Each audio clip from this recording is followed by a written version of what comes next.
Rizqning ochquchi. Savol: Tirikchilikda qiynalayotganlarga qanday maslahatlaringiz bor? Ustozning bergan javobi: Barliq hamd sana Janob Allohga bo'lsin.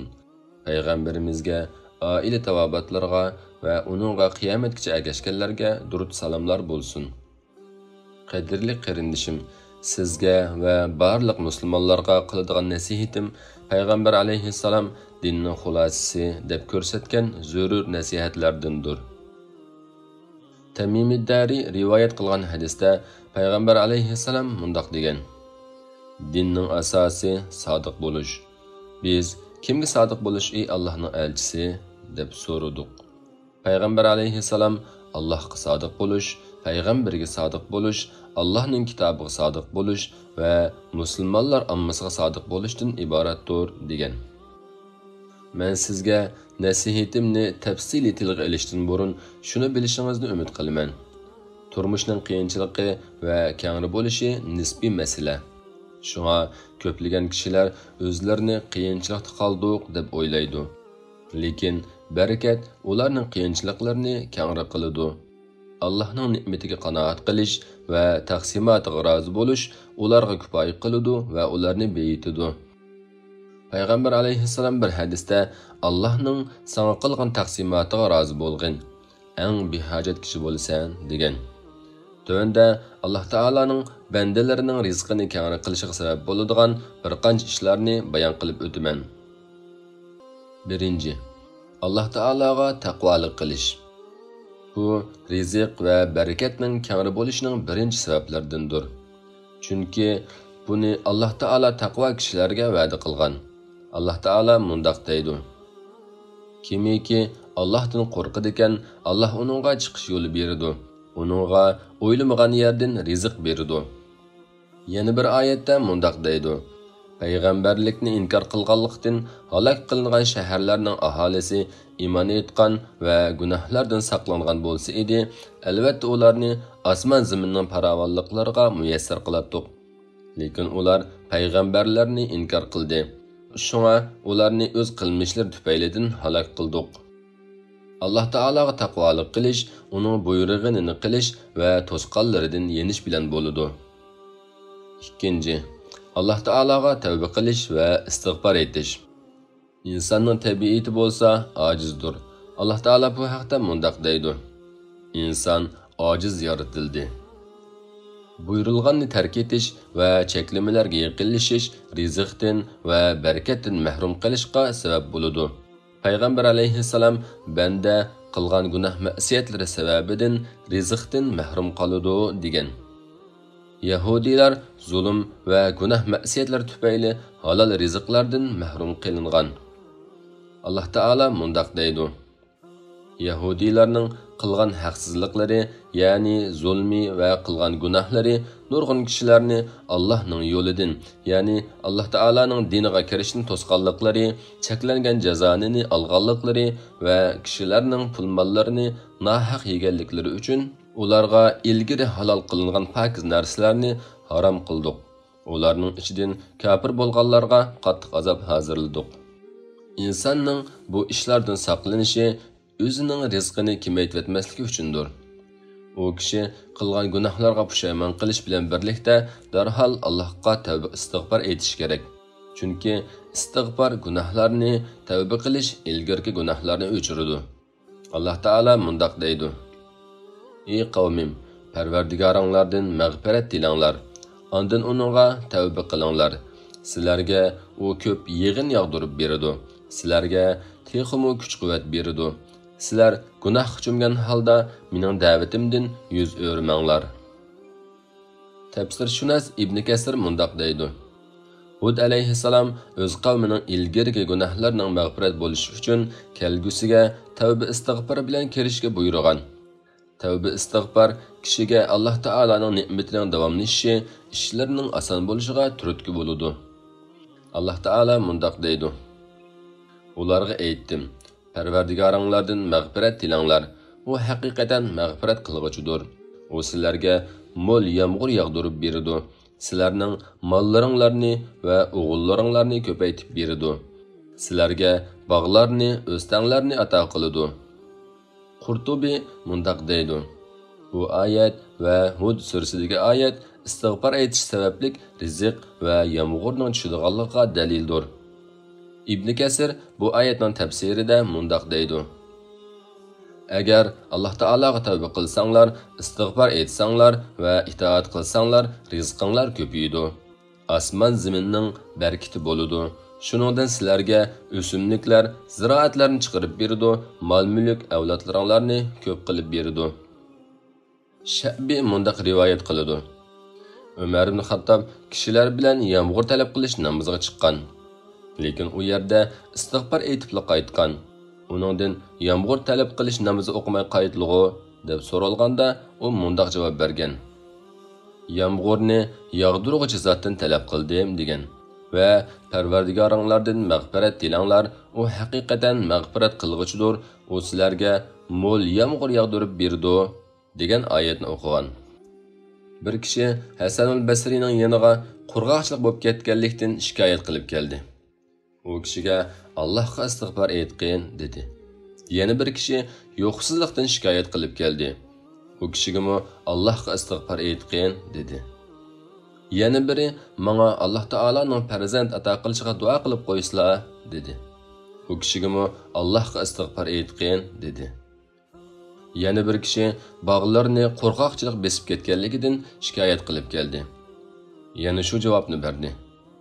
Yenidagi kishilar so'rashdiki, kishilar turli shikoyatlarni qilib kelsa, bergan javoblar o'xshash istig'for aytqin dedi-lu deganda Hasan al-Basri bu o'zimning javobi emas, balki Alloh taolo Nuh surasida bayon qilgan deb bu oyatni o'qigan.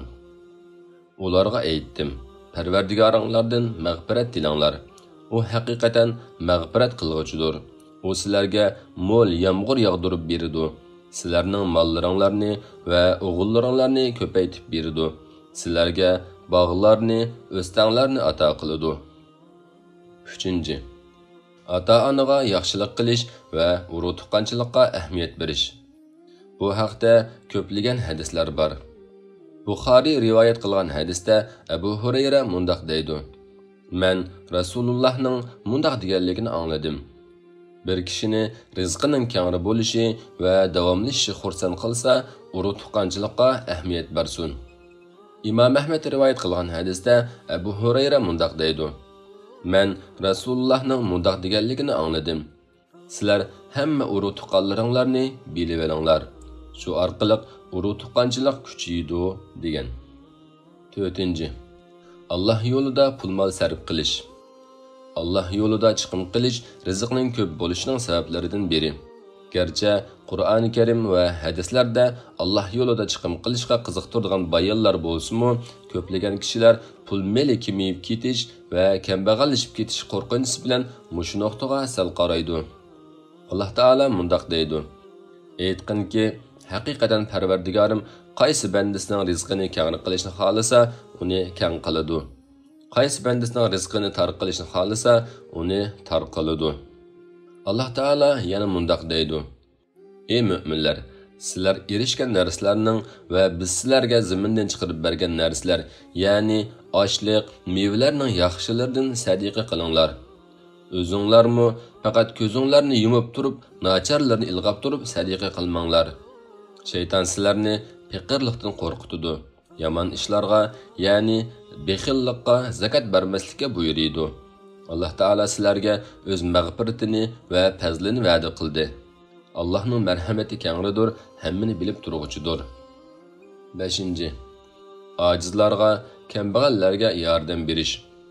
Bir kishiga Alloh taolaning rizq va yordam berishining sabablaridan biri ojizlarga yordam berish. Said rizq shu kishining tirishchanligidan deb qaragan vaqtida payg'ambar alayhissalom mundaq deb bayon qilgan: "Sizlarga rizq va nusrat ojizlarga yordam berishinglar bilan qo'lga keladi." Abu Dardoning hadisida: "Meni ojiz, kambag'al kishilarning orasidan izlanglar. Sizlarga rizq va nusrat ojizlarga yordam berish bilan qo'lga keladi" deb kelgan. 6. Ibodatda qalbni hozirlash. Rizqqa erishishning sabablaridan biri ibodatni ado qilgan vaqtida qalbini boshqa ishlardan yiroq qilish. Abu Hurayra rivoyat qilgan hadisda payg'ambar alayhissalom mundaq degan: Alloh taolo mundaq degan: "Ey odam bolasi, ibodat qilgan chog'ingda qalbingni menga ixlos qilgin. Qalbingga behojatmanlikni beraman va rizqni keng qilaman.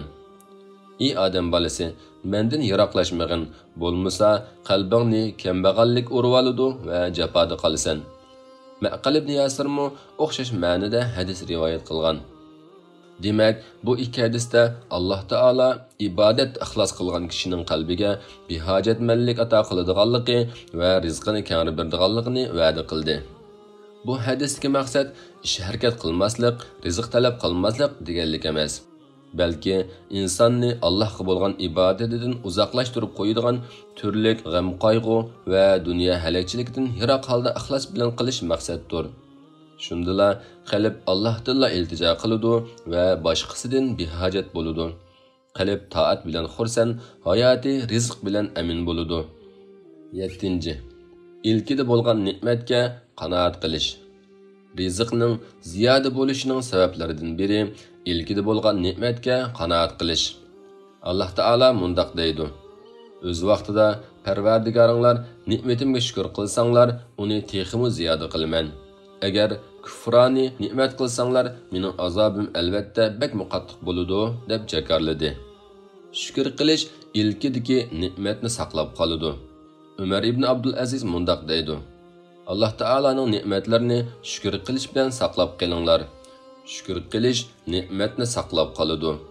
Bar ne'matga shukr qilish, qanoat qilish bilan, hamda aytish bilan, shundaqla Alloh rozi bo'ladigan o'rinlarga sarf qilish bilan bo'ladi.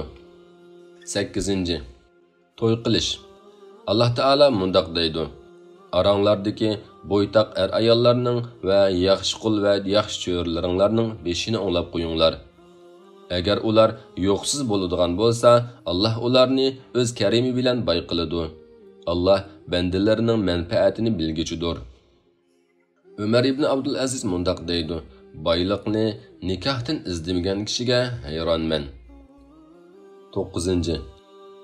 Rizqning kengri bo'lishining omillaridan biri umr haj bilan farz hajni orqama-orqa qilishdir.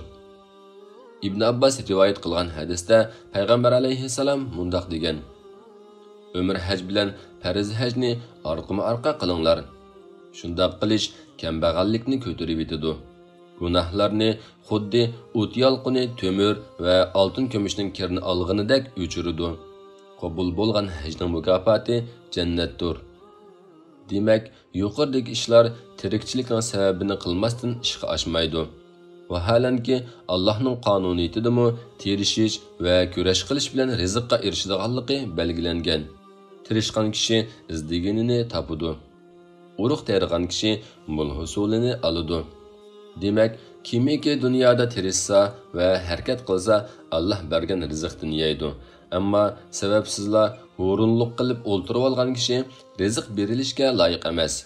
İslam dinimiz insonlarni harakat qilishga va tirishishga undaydi. O'rinliq qilib o'ltirib olishdan qattiq ogohlantiradi. Alloh taolo mundaq deydi: Namoz o'qib bo'lgandan keyin zaminga tarqalinglar va Allohning fazl iltifotini talab qilinglar.